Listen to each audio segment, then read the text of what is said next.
BNP সংস্কারের পক্ষের জন্যই বৃষ্টি উপেক্ষা করে জুলাই সনদে সই করেছে, কিন্তু সরকার জনগণের সঙ্গে প্রতারণা করেছে বলে দাবি করেছেন বিএনপি মহাসচিব মির্জা ফখরুল ইসলাম আলমগীর। বিএনপি অন্যায়ভাবে সরকারের উপর চাপ সৃষ্টি করছে বলে অভিযোগ করেছেন জামায়াতে ইসলামীর নায়েবে আমির সৈয়দ আবদুল্লাহ মোহাম্মদ তাহের। চলতি বছরের প্রথম 10 মাসে শুধু রাজধানী থেকে আওয়ামী লীগের প্রায় 3000 নেতাকর্মী ঝটিকা মিছিল করতে গিয়ে গ্রেফতার হয়েছে বলে জানিয়েছে পুলিশ। ক্ষমতাচ্যুত সাবেক প্রধানমন্ত্রী শেখ হাসিনা সহ 261 পলাতক আসামির বিরুদ্ধে পত্রিকায় বিজ্ঞপ্তি প্রকাশ করেছে সিআইডি।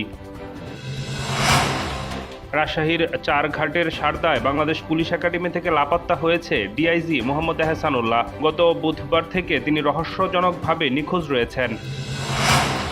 রাজধানীর উত্তরায় বেপরোয়া প্রাইভেট কার চাপায় মান্নান নামের এক পথচারী নিহতের ঘটনায় উত্তেজিত জনতা গাড়িটি ভাঙচুর করে এবং চালককে পিটিয়ে গুরুতর আহত করেছে।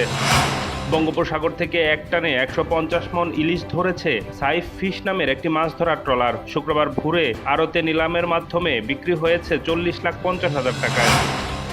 ইসরায়েলে বাধ্যতামূলক সেনাবাহিনী নিয়োগের প্রতিবাদে জেরুজালেমের প্রধান প্রবেশপথ অবরোধ করে বিক্ষোভ করেছে প্রায় 2 লাখ ইহুদি।